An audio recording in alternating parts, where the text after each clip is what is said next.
All Indiana Politics is your premier source for Indiana politics, focusing on issues that matter to you. I still want us to be the best in the Midwest. We can't afford another lockdown. Give the citizens of this country the relief they need. Education in the state of Indiana remains priority number one. In-depth, nonpartisan coverage. We don't know exactly where the economy will be in January. People are worried with good reason. Exclusive interviews with Indiana's political leaders. We have the resources here in the state of Indiana to care for those who are in need. Expert analysis on critical legislation. We need to reform those laws. This recovery is going to take some time. We've got to anticipate that there'll be a budget shortfall. From Wish TV, this is All Indiana Politics Podcast on the All Indiana Podcast Network.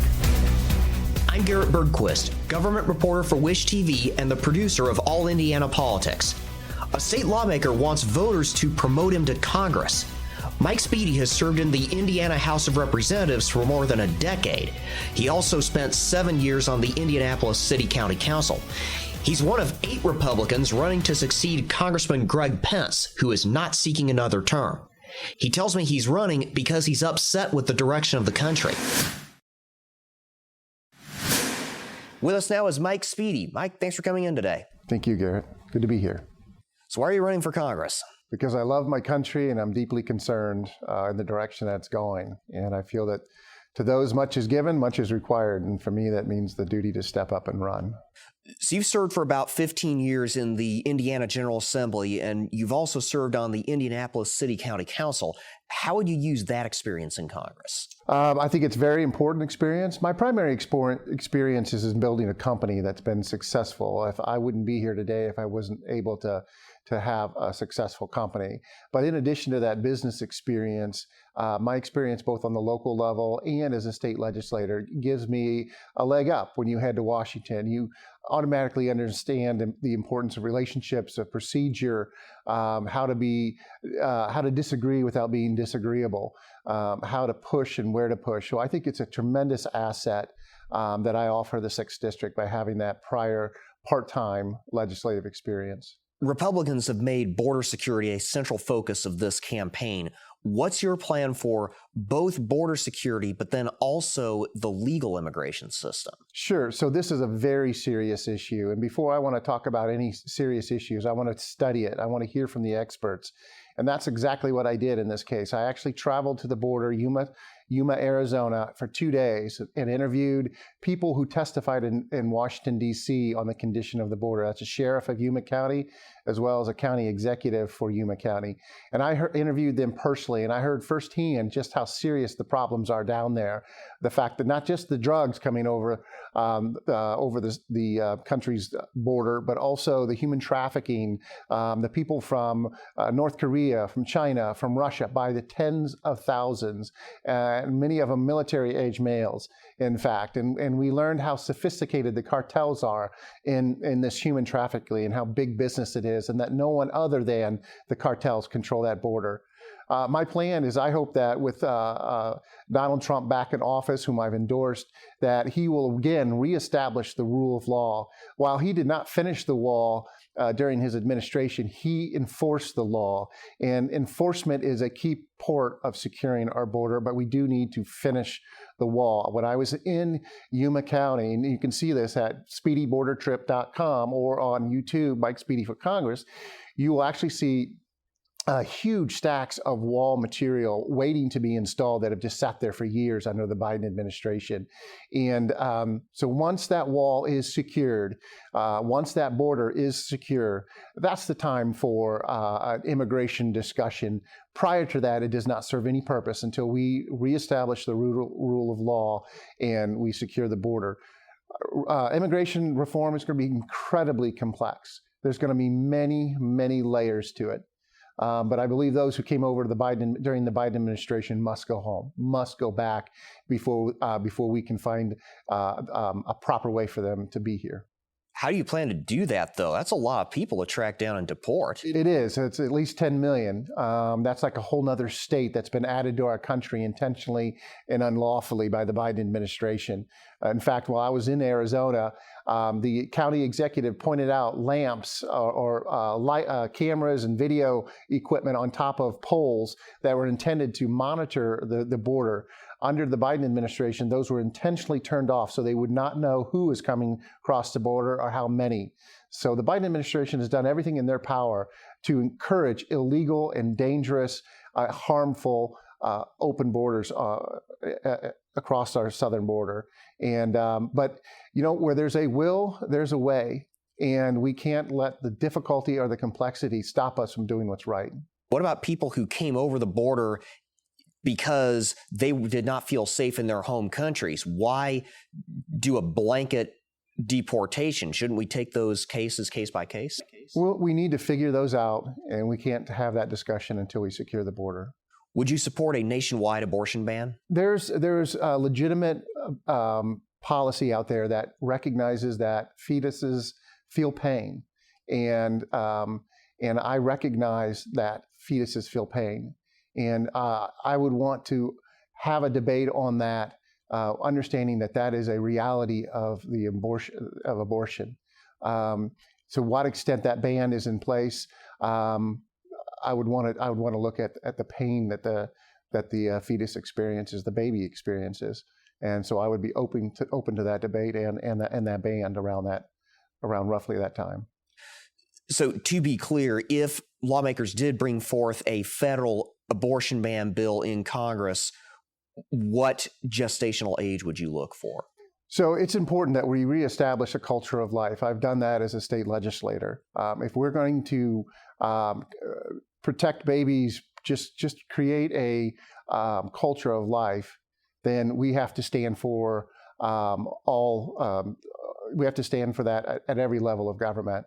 I haven't established a hard and fast rule, but I will tell you that, or a hard and fast time period.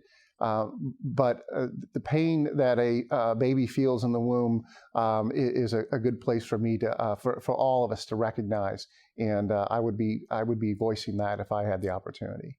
But why deny a woman the right to decide in that instance, which is a very, very intimate instance, what she wants to do with her body? I mean, Republicans historically have been a party of choice on a lot of other issues. I believe in the right to life. You've called for creating a pro-crypto business environment. Given the collapse of some cryptocurrencies, is that wise? I think there's ways to secure crypto for the future. It has the ability to create a very private, secure method of currency. And I would be open to, with that understanding, creating a regulatory regime around crypto. If we could provide it, if we could, again, make sure that it's a private, highly secure system of currency. Tell me a little bit more about how you would regulate it, because there have been a lot of concerns raised about using cryptocurrency for nefarious activities like drugs and arms smuggling. Well, and the same is done with cash to this day. You know what? I would treat the issue just like I treated the border. Before I express profound opinions, I want to learn from the experts. And that's what I would do when it comes to understanding the full breadth and depth of a crypto regulatory regime. You've also called for, as you put it, putting an end to what you call the administrative state. How would you do that, and how do you plan to do that without jeopardizing a lot of the services that so many federal agencies provide? Well, you can at first increase the level of accountability that you have for these the ABC government, if you will, the alphabet government. You can do that by putting the most expensive decisions, most impactful decisions that they make back before Congress. If it has an impact of, say, just randomly $50 million, it's an up or down vote in Congress. Ultimately, these decisions should be handled by an elected official and not the deep state or an administrative state or someone who's not accountable to the voter, but has every bit the authority and power of law. So again, you start by putting major decisions back into Congress where they were intended from our founders. But then once you start doing that, and presumably you start getting rid of some services, how do you fill the gap left behind by those services? Maybe those services weren't needed to begin with. And we have to look at that on a case-by-case basis. But we have to control the power of the federal government. It's gotten way too big, and I want to see it put back in the constitutional box in which it came. Republicans have remained united on the issue of aid to Israel, but they've split over whether to do the same for Ukraine. Where do you fall on that? I would like to see the borders prioritized before any other funds or any other help goes to Ukraine. I am a huge friend of Israel. I've traveled there 4 times.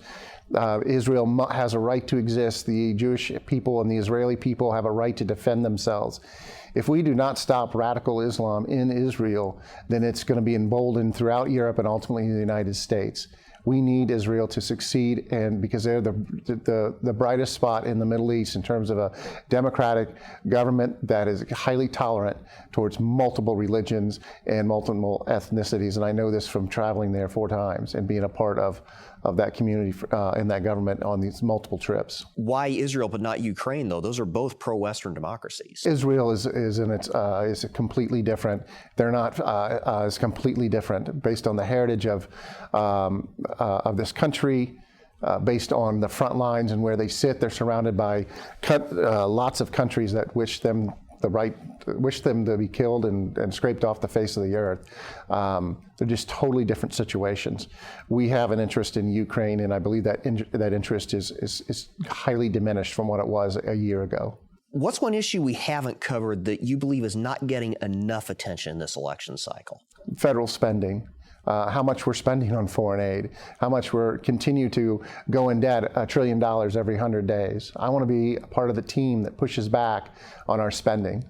And that's why the House Freedom Fund has endorsed my campaign. We've got a number of candidates running in this primary since Congressman Greg Pence is not seeking another term. What makes you the best choice out of that field? I have the right mix of business experience, business success. I'm here to serve. I'm not here to occupy an office. I have continuously resided in my district. I have not come back just to run for this office. I am not seeking multiple offices to run for. I'm here to serve, and I think my record will stand for itself, and it's a good fit for the 6th District, and I will be a fighter for our values in Washington if I were elected. Mike Speedy, thank you for joining us. Yep, gladly. That was Mike Speedy, Republican candidate for the 6th Congressional District. Remember, early voting continues until noon on Monday, May 6th. Primary day itself is on May 7th. And you can catch All Indiana Politics every Sunday morning at 9:30, only on Wish TV. I'm Garrett Bergquist. Thanks for listening.